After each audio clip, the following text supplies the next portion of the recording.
Council President Middlebrooks. Here. Council Pro Tem Driver. Here. Councilmember Schultz. Here. Councilmember Smith. Present. Councilmember Lovell. Present. Councilmember Murphy. Councilmember McClinton. Here. All right, with 6 present, we have quorum. If everyone would please stand for the invocation and the pledge led by Councilor Schultz.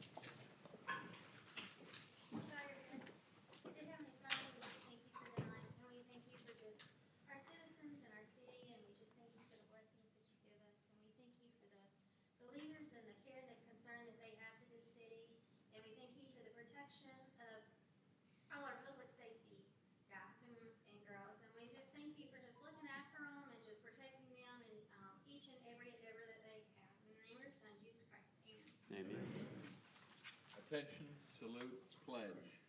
I pledge allegiance to the flag of the United States of America and to the republic for which it stands, one nation, under God, indivisible, with liberty and justice for all.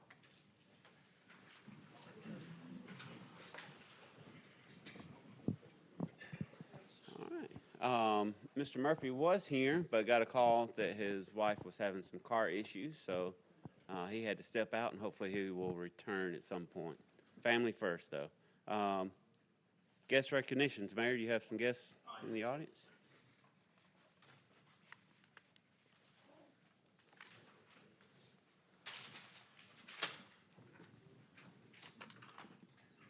Council, I'm proud to ask Scott Lewis and Malone Morgan to come forward.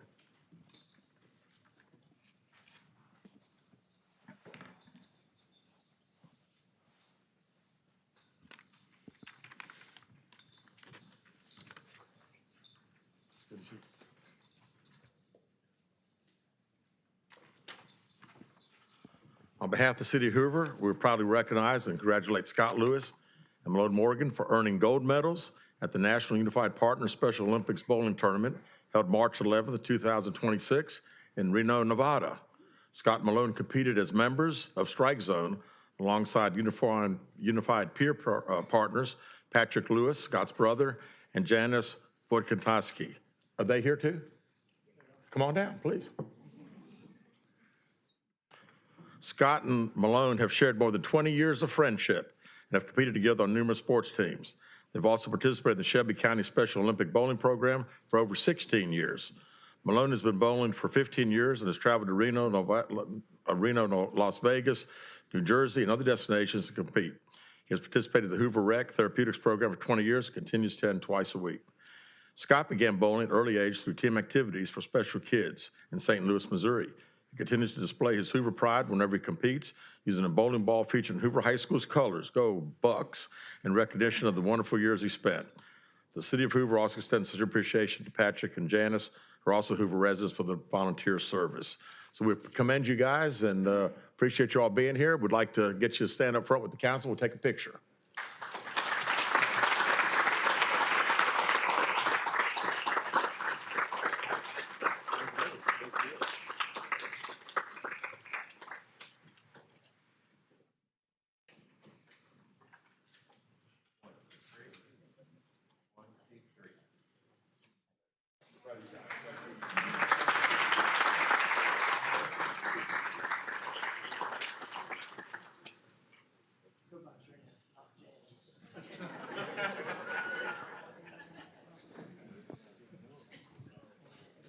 Next, I'd like to invite Ms. Nan Baldwin up to give a report from the Hoover Chamber of Commerce.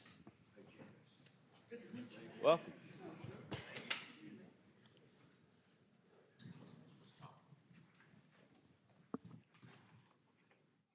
Well, good afternoon, everyone. I have with me Ms. April Harry, who is the president and CEO of Warren Averett, and she's also one of our board of directors, and she serves as our vice chair of finance. We are delighted to be here with you all this evening. I want to also acknowledge my other board of directors that are present here tonight. Will you all please stand? We have our chairman, Jonathan Carter, and we have other distinguished board members with us this evening. I also have my staff with me. If you all would please stand. Thank you. So I want to first thank you again for this opportunity to speak to you all, our esteemed city council, other city officials, business leaders, and concerned citizens.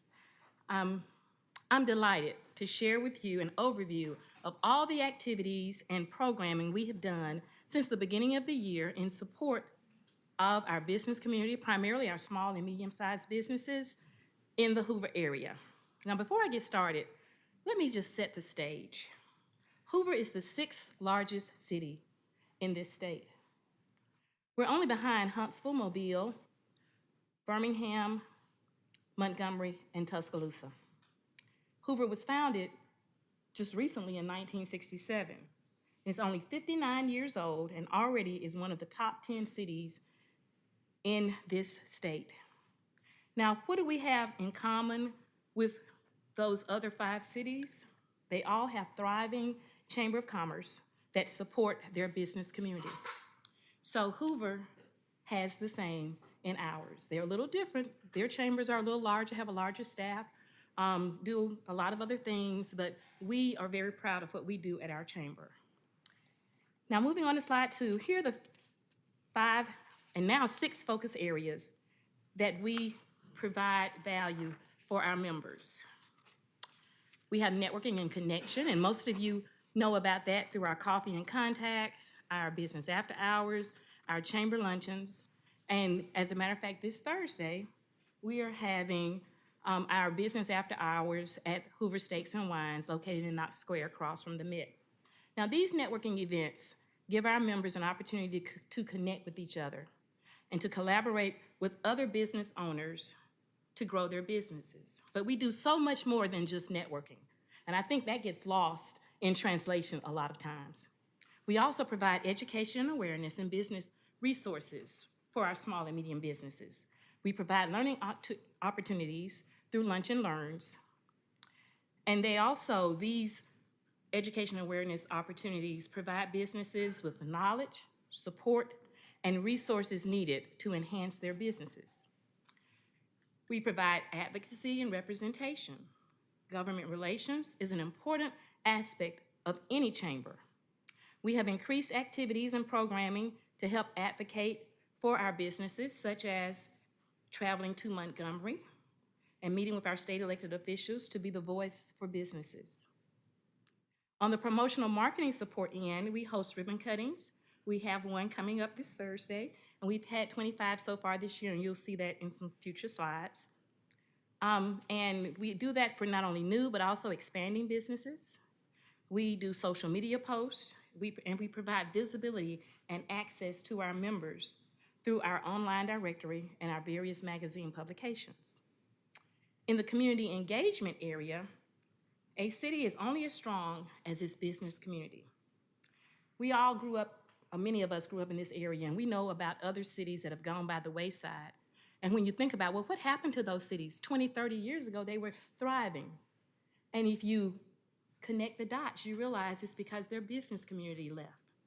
And when the business community leaves, the residents leave, the schools decline, and so do the neighborhoods. So keeping a business community involved and engaged in your community helps the community grow.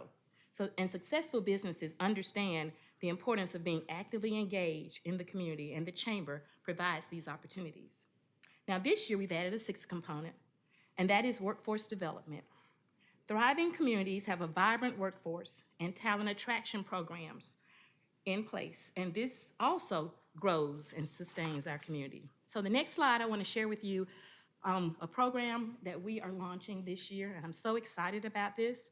We are having the first ever, the inaugural Hoover Workforce Career Fair, and that is going to be held on October 1st at the Parkcrest Event Center. As you see on the slide, having a strong workforce component builds a stronger workforce for our community, and we're doing that by connecting employers with college students and career seekers. So this is open to the public. We have over 30 companies that we're targeting. About 10 have already committed, including Blue Cross Blue Shield, the Piedmont Group, AIDT, Gooch Family Dental, other businesses. I think I heard on the phone from some phone calls today that there are 2 other companies that said they want to get involved and have a table. We have 12 colleges and universities from around this area and outside this area. We have colleges as far away as Auburn, Alabama A&M, Talladega College, that are bringing their juniors and seniors right here to Park Crest Event Center on October 1, so that their juniors and seniors have an opportunity to meet businesses here in Hoover with hopes of getting a job. And what happens after that? They move here. What happens after that? They raise their families here. What happens after that? They become tax-paying citizens of Hoover. So this grows our community. So we're excited, and you'll be seeing some more promotions about that, not only on social media, but we met with Cumulus Media today, and you'll start hearing commercials where we are promoting our career fair. The next event that we have coming up is the Hoover Business Excellence Awards. When you think about it, you have several organizations that tout and recognize their businesses. We don't have that in our chamber, and as of October 15th, we will, where we will be recognizing and celebrating businesses in the Hoover area, 5 categories.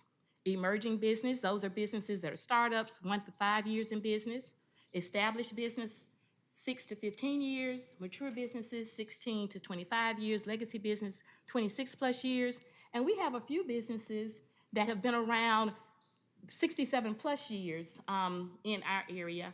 And we are going to award 1 business each year with a special recognition as being the Hoover Heritage Award. So you'll want to be at this luncheon on October 15th. It's going to be at the Hoover Country Club, where we'll be celebrating these businesses. And we have an application online where a business can nominate themselves, or someone else can nominate those businesses in one of those 5 categories. So we're excited to be able to recognize our businesses in our community.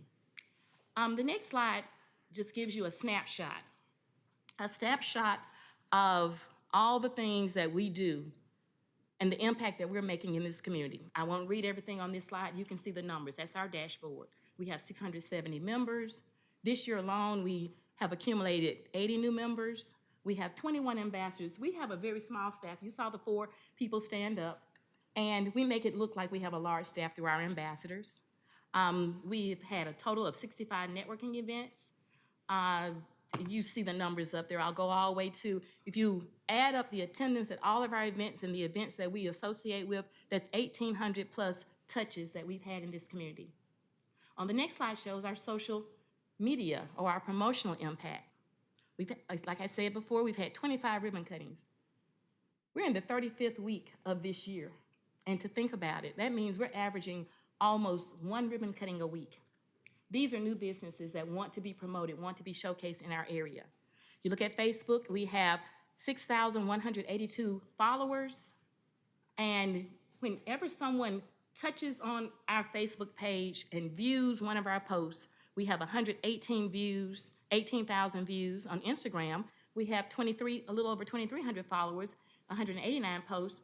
And overall, when you add up all those impressions from Facebook, Instagram, and LinkedIn, that's 48,960 impressions. What does that mean? That means people are looking to see what's going on in Hoover. They are wanting to be a part of the Hoover business community and be a part of what's going on. We also have a newsletter. And even though we only have 670 members, anyone can sign up for our newsletter. So we have 4,369 subscribers. And every week, we send out a newsletter every Monday morning, and thus far this year, we've had 31,779 newsletters that have been sent. So that just gives you a snapshot of all the things that we're doing at a chamber. So if anyone has the idea that a chamber is not needed in this community, I want you to think about the information I just shared with you and think about how important it is to engage your business community as a part of your overall community. So I know it's not about just the things that we do, it's also a numbers game. And so I'd like to bring up Ms. Harry now to share with you a little bit about our financial performance. Thank you. Thank you, Nan. Thank you for this opportunity. So I wanted to just start out by saying, telling a little bit about my organization. So I'm the CEO of Warren Averett. Warren Averett is it's one of the Southeast's largest CPA and advisory firms. We have about 300 people here in Birmingham, but we employ about 900 people throughout the Southeast. And I'm really new to the chamber, so Nan approached me back in probably November and said that she'd really like for Warren Averett to become a member of the chamber. And when she gave me these things that the city or that the chamber was doing, and I saw the impact that it had on our clients. We have a lot of clients in Hoover. We have a lot of people that live in Hoover. It was just a no-brainer for Warren Averett to become involved in the chamber. And then she asked me to participate on the board, and I said yes. So that's why I'm here today. I've been a member of the chamber board since February, but I come to you from Shelby County Chamber, and I've been on that for 7 or 8 years and was the chair there a couple years ago, and that's a great organization as well. So I did just want to, if you could advance the slide, I just wanted to give you some financial updates one more time. There we go. So I wanted to tell you some things that have happened really since Nan took over as the leader. So she's been the leader of the chamber since 2024. In 2025, we made some significant cuts that had took us from being in the red as a chamber to operating with a small profit. And that was monumental. So there were about $275,000 worth of expenses that were eliminated. Some of those related to the Elevate Hoover campaign, some of those expenses, but also things like redoing benefits for the employees of the chamber and going with a PEO. Also getting rid of some marketing and other consulting fees. We were paying a lot of consultants to come in. So that was just a big financial influence and a big thing that she and that the chamber board have done to really move the chamber along from a financial perspective. In 2026, revenue is up. Nan just told you that membership is up. Our revenue consists of funding, not just from government entities, but also from grants. And she's gotten grants. So like the Workforce Initiative program that she's launching, the initiative that we have coming up, that was funded through grants that Nan and her team have gone out and sought after. Revenue is also a component of that is membership dues from businesses in the community, as well as things like the luncheon. So revenue is up in 2026. We're continuing to pay down on loans that we inherited and that we've had from the past. Those are being paid down. And in 2027, we're starting now to plan a fundraising initiative in 2027 to go out and seek other businesses, just like Warren Averett, to come and join the chamber and increase those, not only those membership dues, but also just the interaction with the business community. So I know that you all are entering your budget season, and being an accountant, I'm very familiar with that. I just want to ask that as you go through this budgeting season, that you consider to not only continue to financially support your chamber, but individually support your chamber, meaning that if you have things that you feel like the city needs from your chamber, we're always open to feedback, and we would love to hear those things. We'd love to have direction to continue to align the city and what you would like with our business community. So I do want to leave you today with a short video that just gives you some highlights of some things that have gone on in the chamber this year.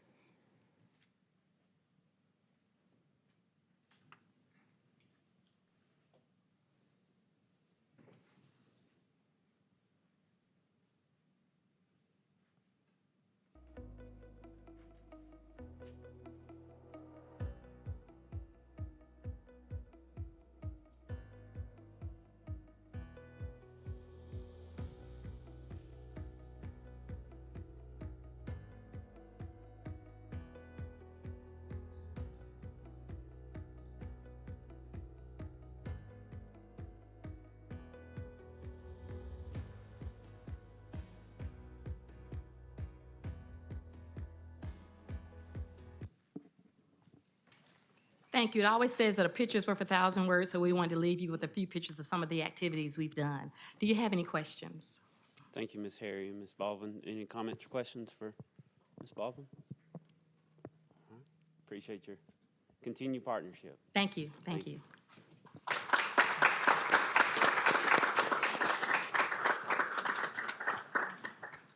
All right, members have received a copy of tonight's agenda. Do I have a motion for adoption?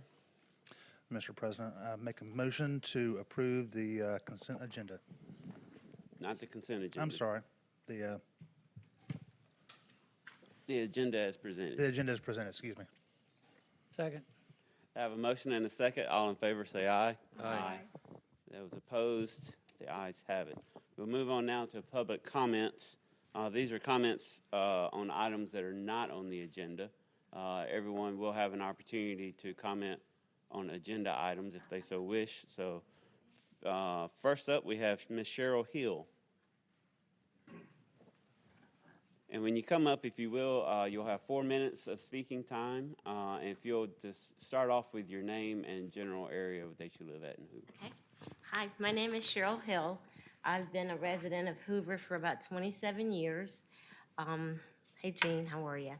I'm here today because in the last 10 years, I've moved to an area off of Highway 150 between Shades Crest and Ross Bridge Parkway. And our area goes, nobody takes care of it, the highway from 150 Shades Crest down to right where Ross Bridge Parkway starts. We have overgrown trees, overgrown grass. When I first moved there about 10 years ago, we had beautiful trees. They came in and they did some restructuring on the highway. We fought to get our turning lane back, which we got our turning lane back about 3 years ago. And that area, nobody mows it unless I call. And I just ride around Hoover sometime and I look at all the other nice, beautiful areas in Hoover and wonder why is our area being so neglected. And that's what I wanted to bring to the council today. Thank you, Ms. Hill. I'm unsure with that being a state highway who has jurisdiction of the mowing on that. But if I could connect you with some city staff, they could better answer those questions for you and maybe provide some guidance and help. And I have called city people, you know, you guys here in Hoover, and I've called the state highway. They say it's a state highway. They do get some people from Hoover to mow it, but if they don't mow it on a constant basis, it's just every time we call. And I just feel like we shouldn't have to do that, being, you know, paying taxes in Hoover and being also residents of the city. Mr. Miller, Mr. Promer, can y'all raise your hands from those two gentlemen back there? If you'll connect with one of those two gentlemen, I'm sure they can provide some assistance for you. Okay, thank you so much. Thank you. Next up is Gary Rubin. Mr. Rubin, present? All right, we will move on to Mr. Sam Wasko. Forgive me if I mispronounced that.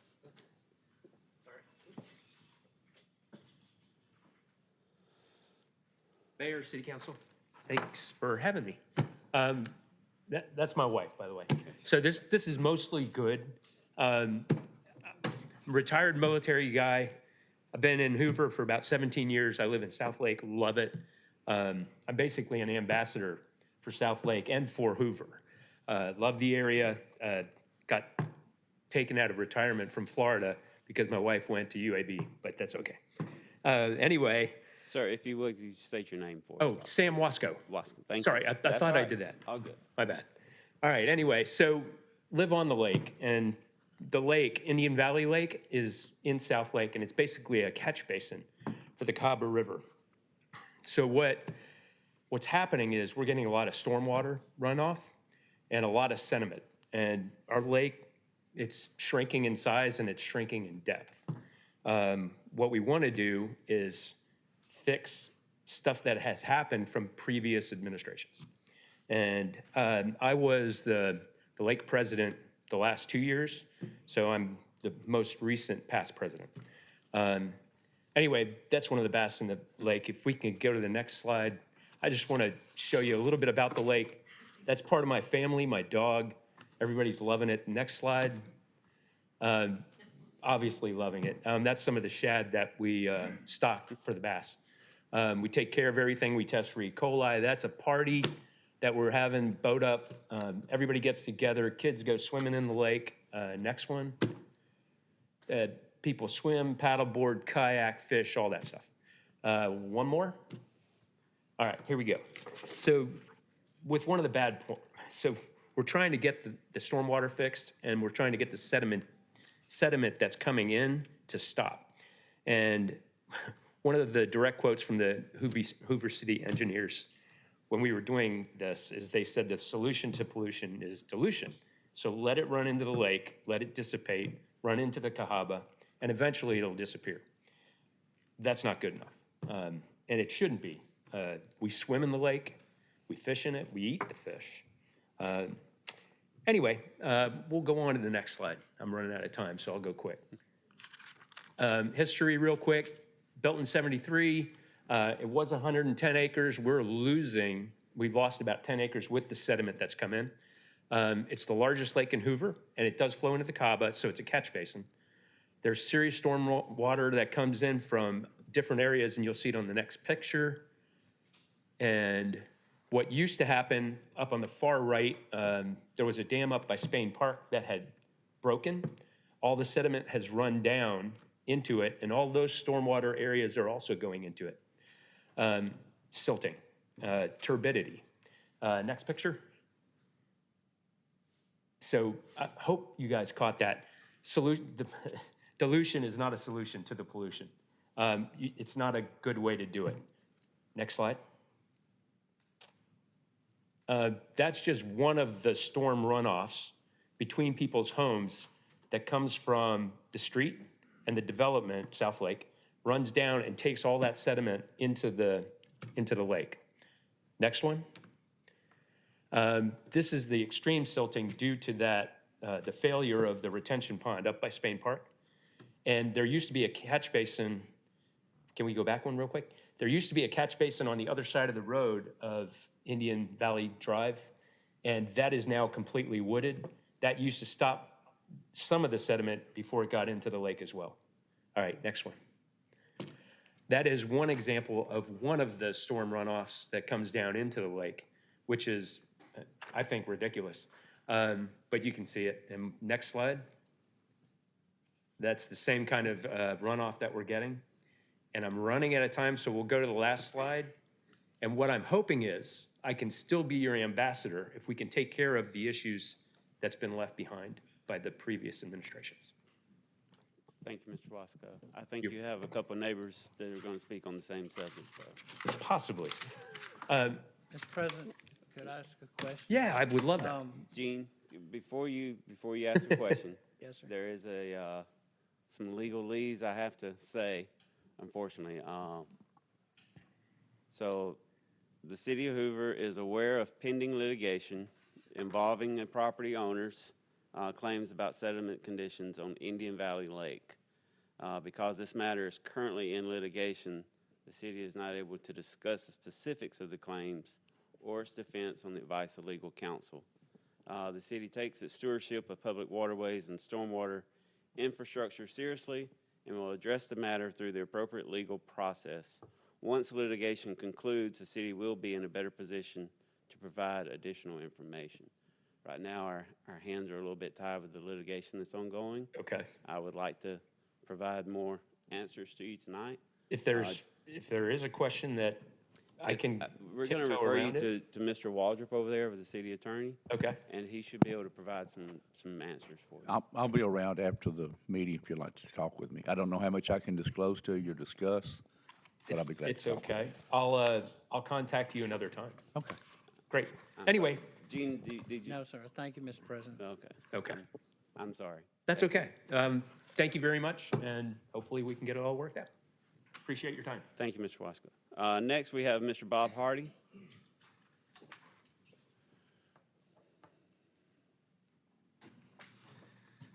My name's Bob Hardy. I live on the Indian Valley Lake, and I've been a past president for 4 years prior to Sam taking over as a president, and so I'm now currently serving as secretary. Next slide, please. So the dates may conflict with what was reported earlier, but this is the historical data. So it was established in 1972. The lake was finished in 1974. With a 110-acre lake, we're down to about 100 acres now. $729,000 was the cost. I wish we could do that again. So the first neighborhood that came in there was Indian Valley Estates. Second neighborhood was Valderwood, and then the third neighborhood was South Lake Estates. Next slide, please. So the concerns we have are the siltwater runoff. We understand we've addressed this before in a previous council meeting under a previous administration, and we understand the litigation limitations on being able to discuss this freely. But we definitely have some concerns, and then this will give you some ideas of what it's developed over the years. And we understand, new administration, you weren't here back in 1987 when all this was really kicking down the stream to build up what we have now. We'll go ahead and go to the next slide.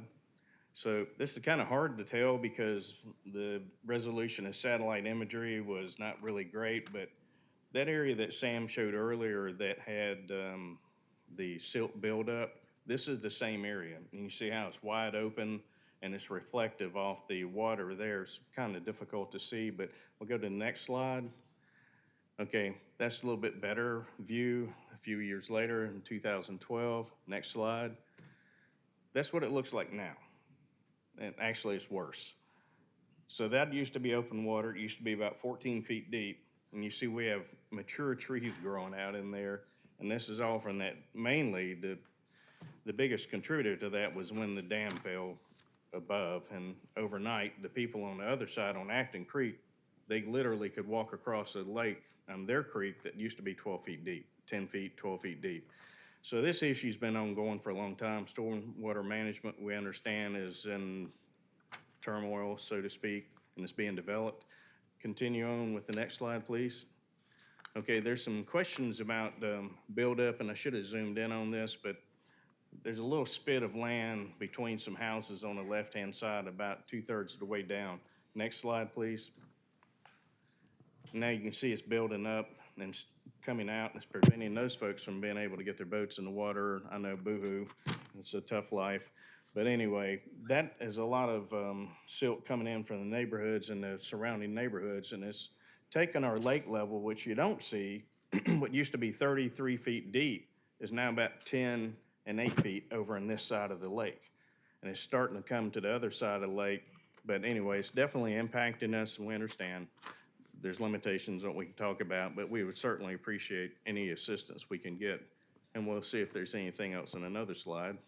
I think that ought to be it. So that's the request, provide remediation for silt buildup, design catch basin to minimize silt infiltration, and provide periodic dredging maintenance in the valley as it is utilized as a storm runoff basin. So if that's in the realm of possibility, we'd appreciate it. But thank you so much for your time, and well, hopefully everything will work out and we can talk. Thank you, Mr. Hardy. Let's see. Next up, I have Mr. E.J. Munnerlyn.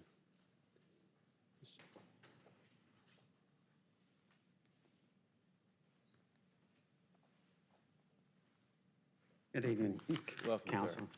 E.J. Munnerlyn, 547 Turtle Creek Drive. I was here, I think, a month ago. You gave me 30 days to do a abatement issue. I'm gonna ask for another 2 weeks if I can. I know it's not on the agenda for today, but I just want to give you an update. We are halfway completed with it. Mr. Munnerlyn, I understand you've made significant progress on this issue. Mr. Waldrop, can you speak on, is this now we've already passed the nuisance, but we're withholding the court. Yeah, if you want to extend it, you could. Do we need to vote on that, or? Yes, sir. Take the council vote. Okay.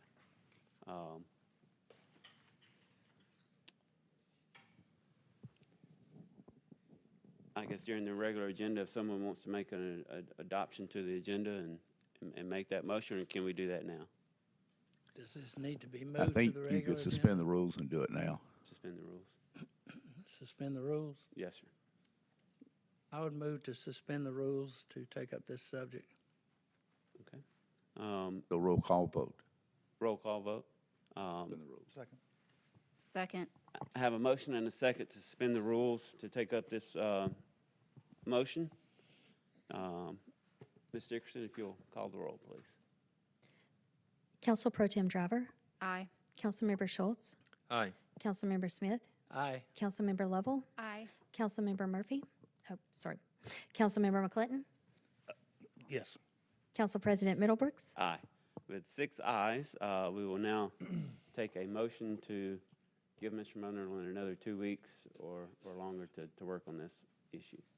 Mr. President, Even could after we, hearing people that could we have- pass it to the next regularly scheduled meeting so we don't have to deal with this again?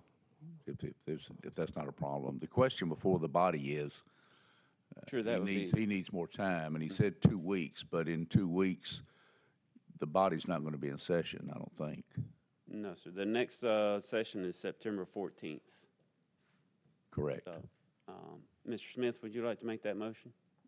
Mr. President, I'd like to make a motion that we give him 2 meetings out for a total of 30 days to complete. I've spoken to some that have been of assistance in trying to help with this, and I believe Mr. Munnerlyn can get it done in 2 weeks, but just in case he runs over a little bit, I'd like to give him a little leeway. That would be September 28th, Mr. Smith. All of y'all know about my history with Mr. Munnerlyn and how exceptional a paramedic he was for the Hoover Fire Department the years that he was here. And I'd be greatly appreciative if I could find a second and enough votes to be able to put this off 30 days. Mr. Smith, instead of 30 days, can you want to make your motion for September 28th? Yes, sir, September 28th. Move that this be placed on the September 28th agenda. I have a motion. Do I hear a second? Second. I have a motion and a second. Any comments or other questions from council? Mr. President, I do just have a brief comment. While I do understand and appreciate the level of respect and compassion that we have here, we also have neighbors who have been going for extended periods of time having to deal with the situation. And so while I am in favor of doing a one-time 30-day extension, I do think that it's critically important that this issue get resolved by that date and that we don't continue to have extensions as we go forward, because we do have to respect that other people are being impacted by this as well. Noted, Ms. Driver. I can tell you, if not for the update that I've received so far on the work you've already put in, I would be hesitant to give you an extension, but I understand you've done a lot of work, and as Ms. Driver states, you know, I think this should give you sufficient time. It'd be a hard sell to come back for another extension. I understand, sir. But we have a motion and a second to extend this till September the 28th, which is a council meeting. Any other comments or questions from council? Hearing none, all in favor say aye. Aye. Those opposed, the ayes have it. Thank you, Mr. President. Thank you. Thank you. Good luck, Jerome. Thank you. Thank you. Next up, we have First Lady, Miss Stephanie Derzis.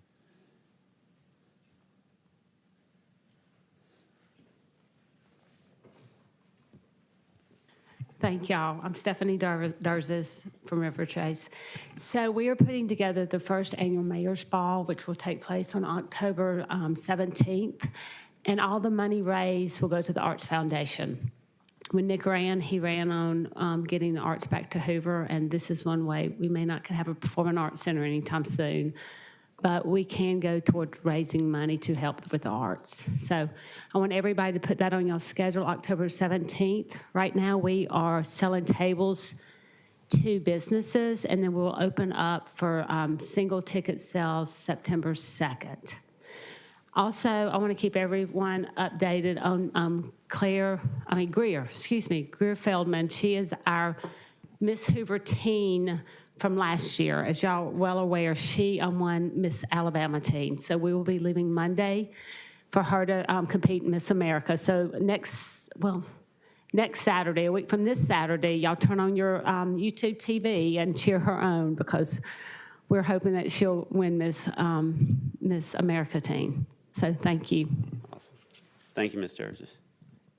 At this time, I have no one else scheduled for public comments. Is there anyone in the audience that wishes to speak? Hearing none, we will move on to the consent agenda. Thursday, we met and went over all these items. If there's an item on the consent agenda that anyone wishes to pull off, now, we will not discuss any of these items on the consent agenda. So if there's an item that you wish to discuss, we'll be happy to pull off to go to the regular agenda. Is there any member of council that wishes to remove an item on the consent agenda? Any member of the public? Okay. Hearing none, Mr. Waldrop, if you'll read the consent agenda. Item 1 is the review and payment of bills. Item 2 is adoption of the minutes of 2 preceding meetings. Item 3 is a resolution approving an alcohol license for a business that's doing business as Whiskey Foxtrot. Item 4 is a resolution authorizing the mayor to enter into an agreement for a court referral officer contract. Item 5 is a resolution authorizing the mayor to execute a deductive change order, which will be less for the construction of an improvement project. Number 6, excuse me. Number 6 is a resolution authorizing the mayor to execute an agreement with the state Department of Transportation for pavement that's being done in the city.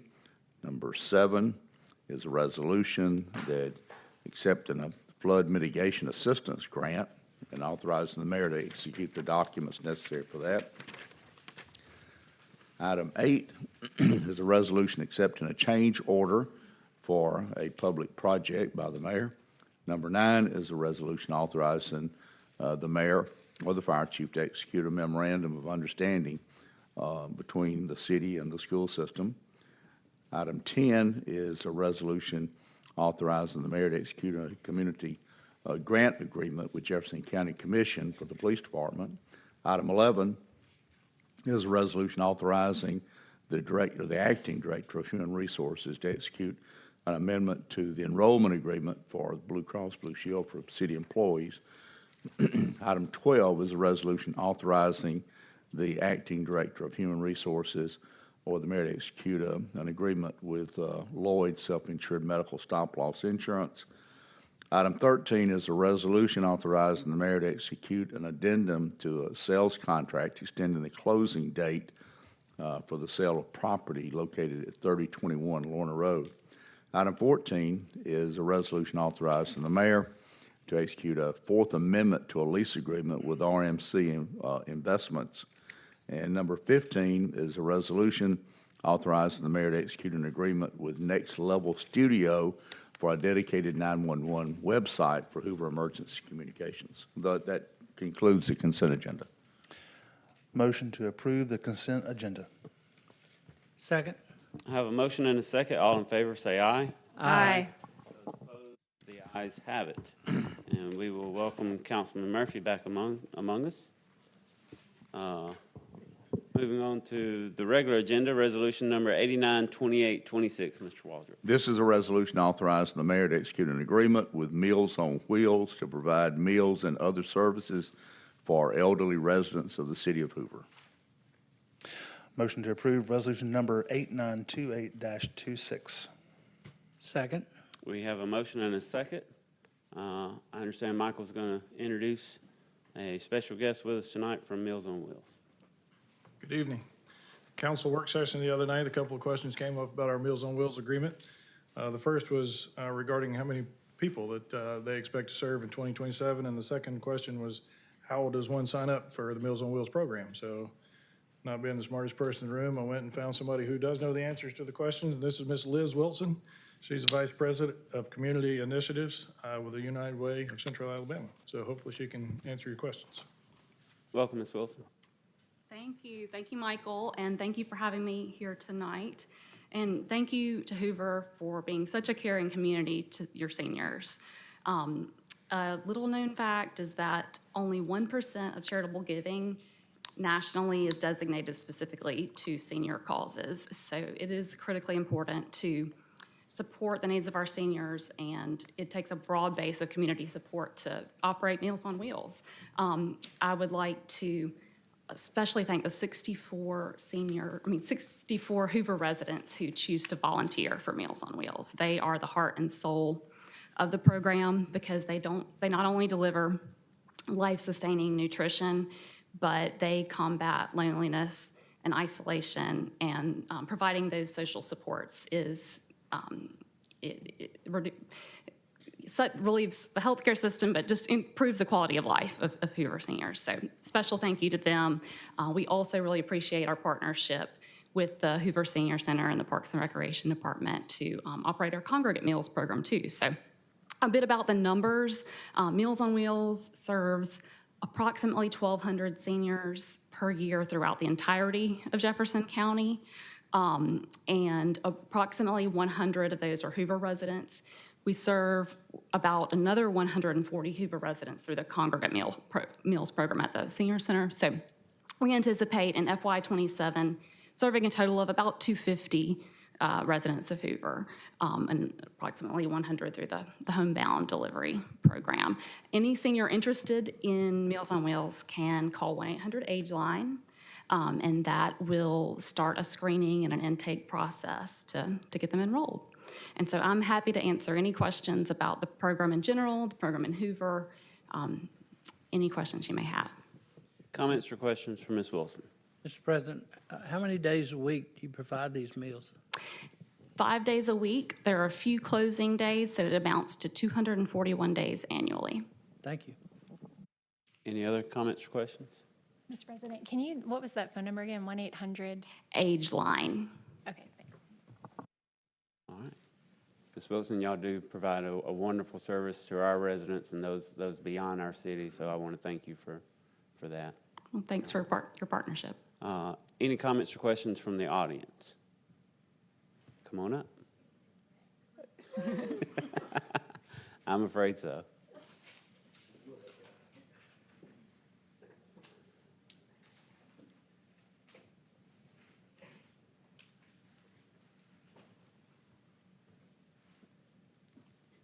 I'm Sheree. I live in Bluff Park.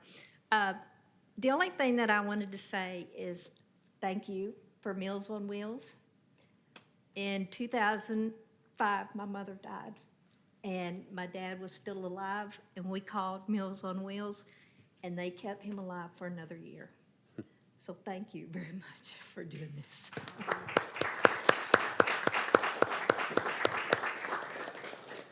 Thank you, Ms. Beavers. All right. All in favor, say aye. Aye. Those opposed? The ayes have it. Thank you. Moving on to Resolution 893026. Mr. Waldron. This is a resolution, excuse me. This is a resolution adopting the annual transportation plan for fiscal year 2027. Motion to approve resolution number 8930-26. Second. I have a motion and a second. Ms. Ginn. Good evening. I just wanted to follow up with you all. There is a maintenance agreement for one of the streets that we were discussing on Thursday night. That is a Jefferson County right-of-way. However, there's a maintenance agreement for it, for the city of Hoover, to do that maintenance. And so that's why this segment is on the annual transportation plan. And I believe Ms. Dickerson was able to email you guys a copy of that agreement. So, Mr. Smith, you were right. Not that I had any doubt. That's all right. I've just been around a long time. Mr. President, could I ask how many streets are similar to Shades Crest when it comes to the maintenance agreements?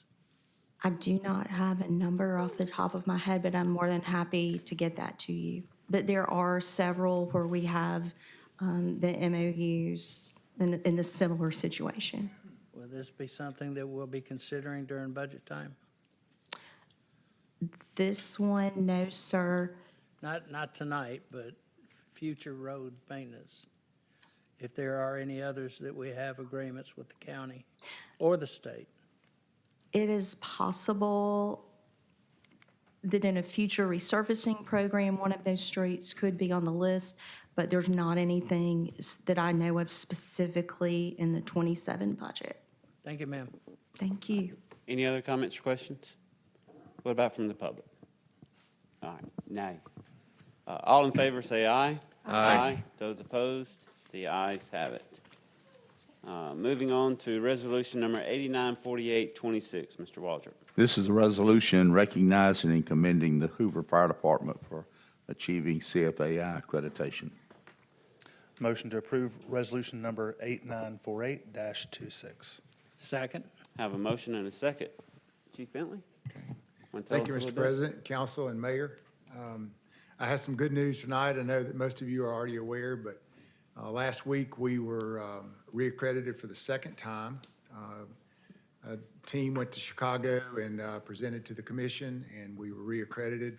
And I just want to start by saying how much we appreciate the council and the council's support for these projects that we do, and for the mayor's office. I know this is very important to the mayor that we become reaccredited for the second time, and also to our citizens. Many people in this room were a part of our strategic planning and our standards of cover update. And so as we have evolved through this process over the years, we've learned that including the public and the citizens that we serve is extremely important to get their feedback into how the department would grow and expand. And so we certainly appreciate all of the support. The accreditation process is super important to us, and sometimes I feel like a broken record, but the accreditation process looks at everything that we do, 250 different criteria, 11 categories. Not only does it look at what the fire department does, but it looks how the city is managed through financing and governance and all of those type things. And so it's important to us that we completed this the second time. Captain Smith, would you stand up for us? He has been our accreditation manager for the past 3 years and has done most of the hard work on this and to the writing. This accreditation process is a self-assessment system where we write to all of these things, and then a peer assessment group, typically 4 members from around the country, comes and evaluates departments. And we had 4 members evaluate our department over a week period. And some of you guys got to meet the peer assessors. And we had a chief from Gastonia, North Carolina, a chief from Delray Beach, Florida, Owensboro, Kentucky, and Fort Collins, Colorado. And so the mayor and I and a couple were stuck with a team leader, and he was unique, and he was somewhat difficult to deal with. But as the week went on, we developed a relationship. And on Thursday, when they left, he made the comment that he had been doing this since 1997, and he had been all around the world, and that Hoover was top of the list. And so I kind of took that as a good compliment coming from somebody that was didn't have the best personality. Let me just say it like that. So I can't say how proud I am of our organization and all the members who had something to do with this. Every member had something to do with it, whether they realize it or not. And so I'm very proud of that. Also, we get a lot of comments about ISO, and ISO is extremely important to us. We were ISO Class 1 in 2017. We went back through that process again in 2023. And so we're an ISO Class 1. We actually gained some points. And ISO is extremely important to us, and we'll continue that. And we could not do that without your support financially.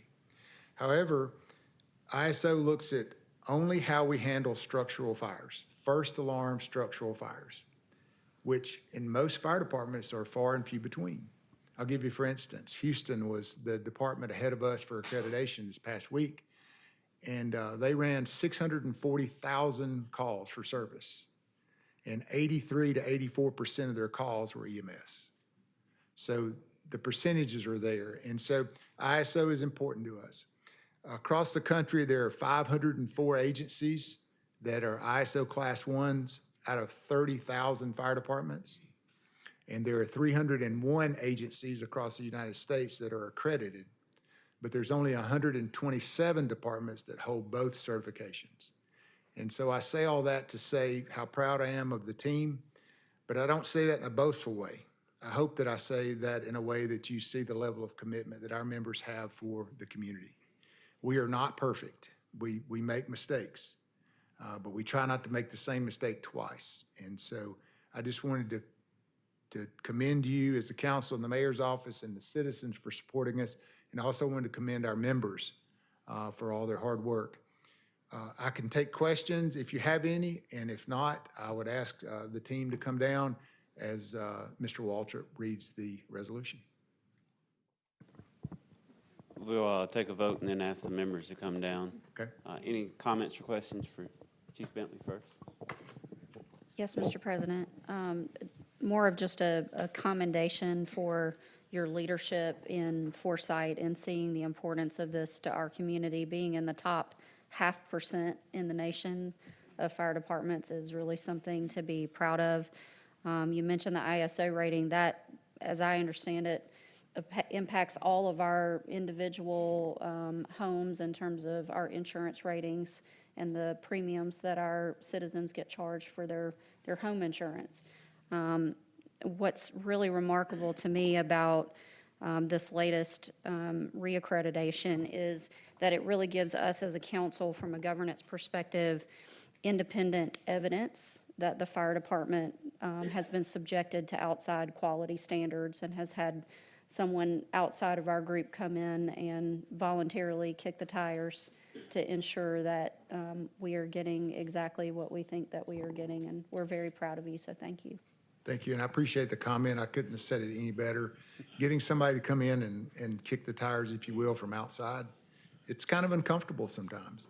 But I can sit here and say I think we're doing a good job all day long, and Chief Javanette and everyone else can do the same thing. But at the end of the day, when somebody else comes in and evaluates us, hopefully that carries some weight.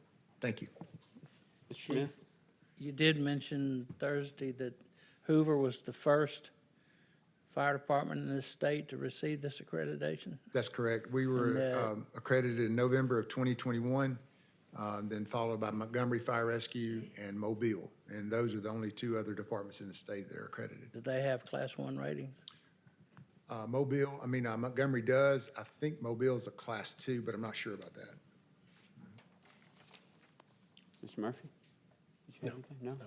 No? You know, the council and the mayor talk about setting the standard for this administration, and Chief, you and your department are definitely setting the standard, not only in the city and Alabama, but you know, the country and the world. So kudos to you and your staff. Thank you. Thank you. Any comments or questions from the public on this issue? Hearing none, all in favor say aye. Aye. Those opposed, the ayes have it. All right, Chief, I said that's a lot of beef up there. I don't know how we're going to, I hope we got a wide angle lens. Hey, Chief, I apologize. I gave my wife my truck, left my jacket while I was fixing her car. So, no jacket.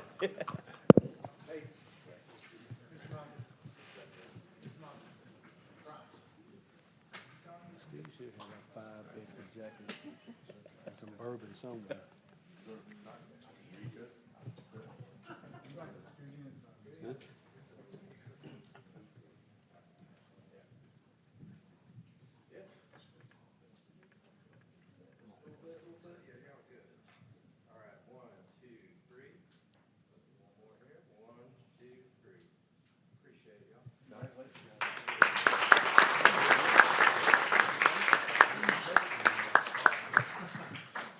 I want to say one more thing, and I'll leave it alone. I want to thank Mr. Brian Muenger, City Administrator, who went with us on the trip. The commission always likes to see city government there. I know Mayor Derzis had all plans to be there, and something came up, and he was unable to attend, but we know he wanted to be there. But certainly appreciate Mr. Muenger being there for us. Thank you. Thank you, Chief. Moving on to resolution number 894226, Mr. Waltrip. This is a resolution accepting community grant from the Jefferson County Commission that will be used for the Lake House facility. Motion to approve resolution number 8942-26. Second. I have a motion and a second. Any comments or questions from council? Yes, Mr. President. So I'm not entirely against accepting $30,000. I think it's wonderful that our staff and others have gone out and procured the opportunity for us to have a grant for this item. However, when I look back at the original decision in the last administration to authorize spending $500,000 for this new facility or replacement facility for what used to be on this park, there are sometimes regrets that you can have when you look back in the rearview mirror and realize that maybe you didn't fully understand or make a great decision. And so, I want to raise my hand and say, my mistake. I don't believe that it's a good use of taxpayer dollars to spend that amount of money for replacement at this facility. I do think that we should have something nice there. I do 100% believe that we can put something beneficial to the public at that location, but I'm certainly not in favor of spending up to $811,000 when we have other important needs in the city. And I've shared this with the administration, no surprise. I just have to take a stand on this one and say, I don't want there to be a chance that my voting in favor of $30,000 grant also paves the way to say, yes, I'm in favor of spending 60% more than we originally authorized for this. So I would really appreciate if we went back to the table and figured out a plan where we could spend less money and still do something nice enough that the public can really get a return on. Thank you, Mr. Driver. Any other comments or questions from council? Just one quick one. This facility itself, I'm sure it's going to fall up under, is it Parks and Rec? Is it Park and Rec? And they're going to be, plans to rent it out, utilize it as well too? Okay, that's on there. Any other comments or questions from council? Any from the public on this issue? All right, hearing none, all in favor, say aye. Aye. Aye. Those opposed? Nay. The ayes have it. Moving on to ordinance number 262710, Mr. Waldron. This is an ordinance of the City of Hoover to exempt certain covered items from the municipal sales and use tax during the last full weekend of February, authorized by the state code. It's generally referred to as the State Severe Weather Preparedness Sales Tax Holiday. Motion to adopt ordinance number 26-2710. Second on Mr. McClinton's motion to adopt. I have a motion and a second. Any comments or questions from the council on this issue? Hearing none, any comments or questions from the public? All right, Ms. Dickerson, if you'll call the roll, please. Council Pro Tem Driver? Aye. Councilmember Schultz? Councilmember Smith? Councilmember Lovell? Aye. Councilmember Murphy? Councilmember McClinton? Aye. Council President Middlebrooks? Aye. With 7 ayes, the ordinance is adopted. Moving on to resolution number 895026, Mr. Waldron. Probably just one moment, we got something.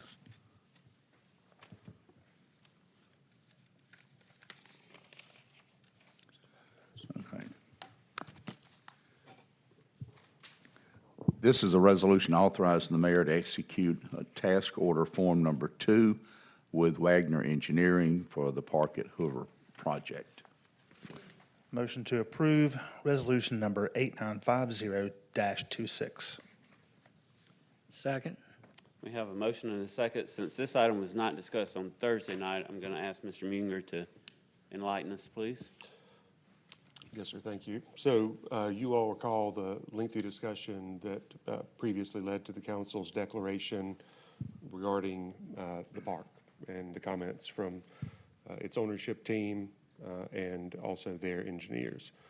So anytime we are attempting to supervise someone that is doing work of this importance, it is obviously very important that we match the skill of their professional with an equitable amount of oversight.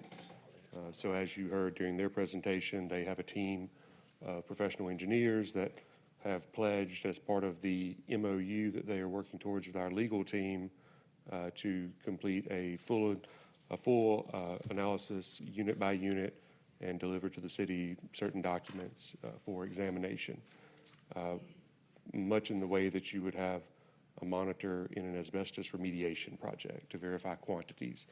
It is incumbent upon us to, and I think it behooves the city and protects the city, to have someone there that is of equal training and expertise to monitor and oversee their work that they do and to represent the city's interest. As part of the MOU negotiation, I do believe there will be compensation for this item flowing back to the city.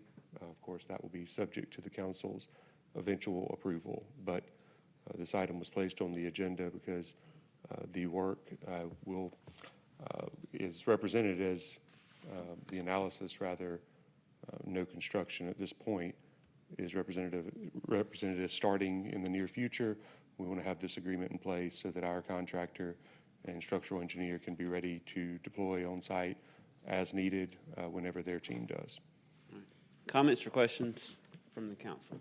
Mr. Schultz? The last part you said, in the MOU, you said we will attempt to get the reimbursed for the fees. Is that correct? I'll defer to the city attorney on that, but that's my understanding. That's correct. Okay, thank you. Any other comments or questions for council? Mr. President, I've had several residents just asking what the status of the situation is, or just, can you just provide like just a basic, like what's happening in layman's terms for our average citizen? If we go into executive session, I'll be glad to discuss it with you. But I can tell you we're working diligently on a resolution, but to give you details, we really need to go into executive session. Other comments or questions? Yeah, just a couple. So this service, like a third party to the council, of course, but it says we're anticipating them performing analysis for 4 months. That is the estimate that we've been provided. Again, this is contemplating the developers, engineer, and architects, basically going unit by unit, redrawing as-built plans, everything that you heard our staff tell you that has been requested, they've represented that they will provide. Right. But we would like to obviously have the ability, as you recall, we were not able to access all units in the complex during our inspection, and we would like to have someone representing the city's interest. Right. So will this be a additional report? So I'm assuming, well, let me not assume, direct, but we're not directing, basically. We are not directing. Okay, we're not going to direct, and it'll be a report submitted back to us on behalf of the city of the third-party engineer's finding? Actually, this is going to be an expert witness. So this would be part of what we need. We filed a lawsuit, and now we're trying to resolve that. And they will have a report. Whether or not that's made public or not remains to be seen, because that is, Yeah, I understand. they're our expert. Okay, So, yeah, okay, thank you. Any other comments or questions from council? Any from the public? Hearing none, all in favor say aye. Aye. Those opposed? The ayes have it. Moving on, for public hearing, we will consider the next two in one motion, resolutions number 894426 and 894526. Mr. Waldrop. These are both resolutions regarding the declaration of a weed and vegetation nuisance. One is located at 2177 Kelly Lane. The other is located at 5038 Melrose Way, both within the city of Hoover. Motion to approve resolution numbers 8944-26 and resolution number 8945-26. Second. I have a motion and a second. We will now open up the public hearing for these properties. Mr. Matt? Yes, good news. We're down from 5 cases that we had on the agenda at work session. Wood Meadow, O'Neill Drive, and Highland Crest were cut to our staff satisfaction. These, however, Melrose Way and Kelly Lane remain out of conformity with our ordinance. Any comments or questions from council on this? Any comments or questions from the public? Hearing none, we will close the public hearing. All in favor, say aye. Aye. Those opposed, say nay. The ayes have it. At this time, this concludes our business portion. Anybody have any comments from council to close this out? Mr. President, I'd like to remind everybody that Spain Park plays their first home game this Friday, so go Jags. Thank you. And also, Mr. President, we do have budget hearings all day tomorrow, beginning at 9 a.m. for those who might be interested in spending the day with us. Is that 9 or 8? 9. Okay, I'm glad I didn't show up early. Come join us. It's going to be lots of fun. Come early, you'll get a special seat. Any other comments? Mr. Mayor, anything? I just comment that. Ashley talked about Spain Park, both Hoover High School and Spain Park both won last week. Spain Park plays at home, and then Hoover High School is one of the All right. Go Jags. Go Bucks. Before we adjourn, special shout out to former council member Joe Reeves. Joe, always great to see you, sir. With that